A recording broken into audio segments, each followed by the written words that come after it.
Going from Super Mario Odyssey to this for review was quite the hard turn. Wolfenstein II: The New Colossus continues the gruesome and bone-chilling narrative established in the first rebooted Wolfenstein game. Wolfenstein II is cruel in every sense of the word's meaning, and it does it so that you never feel like you're mindlessly shooting around bad guys. It permanently engraves what you're fighting for into your brain.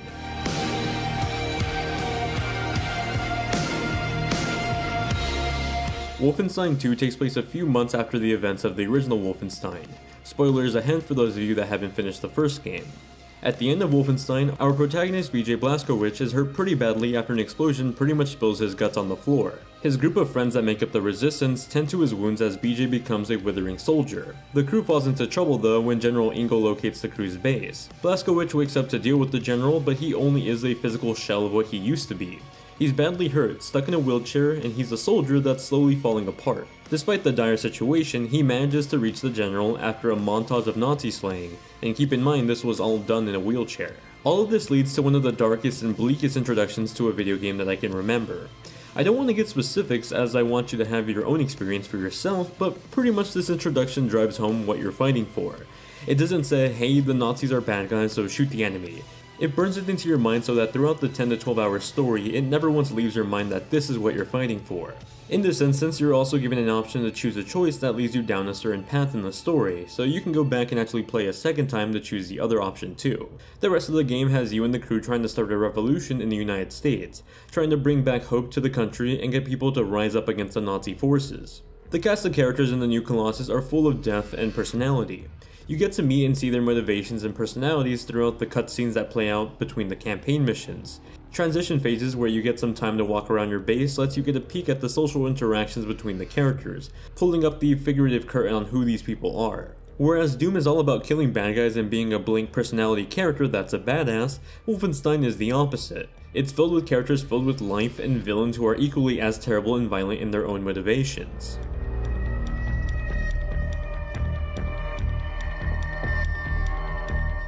Wolfenstein II: The New Colossus doesn't hold your hand throughout the game, but it does give you the options to choose your path and play however you'd like. I played most of the campaign in the normal difficulty setting, and despite it being normal, I found the game to be incredibly challenging.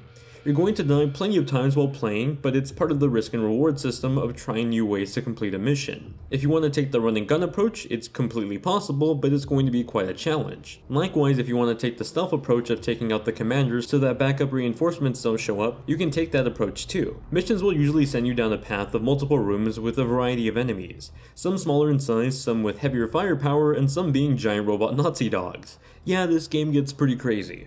Adding on to the freedom of playing this game any way you want, you're allowed to change the difficulty of the game at any point from the menu system.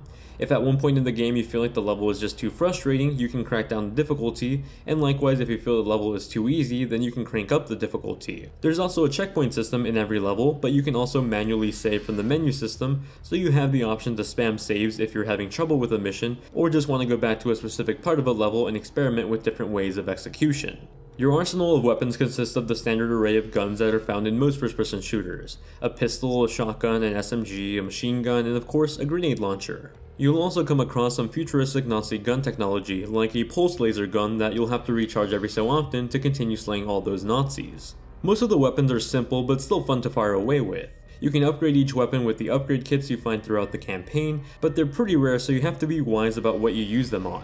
Upgrades usually consist of increasing the damage for your weapon, increasing the ammo capacity, and adding a scope to your gun. Back from Wolfenstein: The New Order is the upgrade system for perks. You can think of it as an in-game achievement system. The throwing hatchet kill perk, for example, rewards you with an increase in hatchet capacity for killing enemies by throwing a hatchet at them. There's a handful of perk upgrades for different types of kills, and in general, I really like this whole reward system approach to the upgrade system. It makes a lot of sense to be rewarded for using a specific type of weapon by upgrading that weapon. Now, while I did enjoy the game, I did find a few annoyances with the gameplay. For one, the dual wield system feels incredibly clumsy, at least for most of the game. To switch weapons, you hold down a button that brings up your weapon wheel. If you want to dual wield, you'll pull up the wheel and go over to the arrow icon and then have to reselect the weapon for the other hand. While the actual use of dual wielding is actually pretty useful for taking down heavy enemies or just having a shotgun ready in case your SMG fails, activating it is pretty troublesome. In earlier parts of the game, the weapon wheel doesn't pause or slow down the game like it did in Doom. That feature is actually an upgrade perk later on in the game. So very early on in the game, part of the difficulty and challenge was trying to switch weapons while also not trying to get shot down, since the game doesn't give you time to manage your inventory. Additionally, I don't think Wolfenstein II does a great job at telling you that you're low on health. More often than not, I wouldn't notice that I was low on health, and so I'd get murdered without a clue of who killed me or how they killed me. Those were just some of the gameplay blemishes I felt the game had, but luckily they didn't ruin the experience for me. Now, with this being a single player shooter, you'd hope that there's some sort of post-game content for you to do outside of the main campaign, and there is. There's challenges that take you back through some of the maps in the story mode. There's also plenty of collectibles in the game that give you some background information on the characters, as well as extra information on the setting of the game. Lastly, there's also that decision at the beginning of the game that I mentioned earlier in this review. It lets you do a second playthrough with a somewhat different path.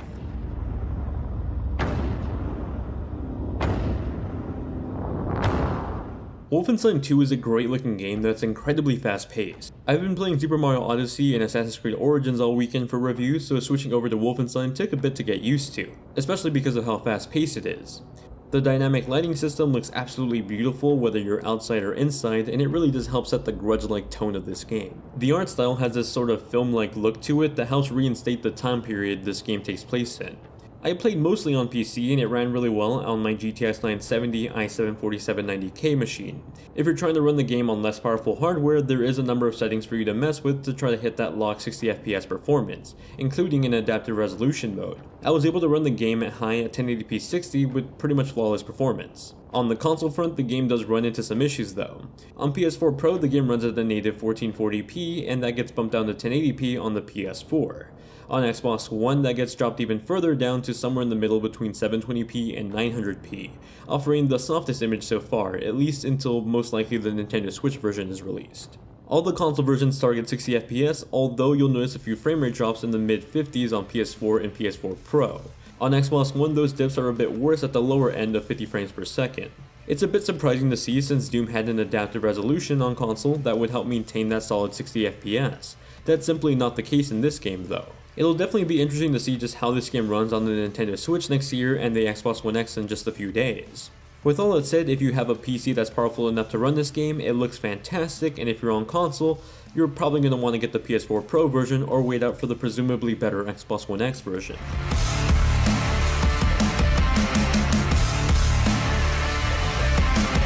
Let me just start off by complimenting how great the weapons sound in this game. I was playing the game at my desk and literally one of my roommates came out and thought our apartment was being shot at. As someone that's constantly reviewing games, that scenario of confusion rarely ever happens.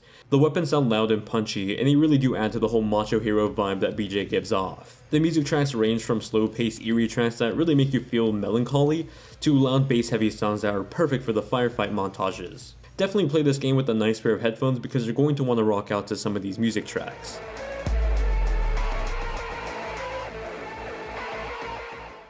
Wolfenstein II: The New Colossus does a fantastic job at being a sequel for one of the better shooters of 2014.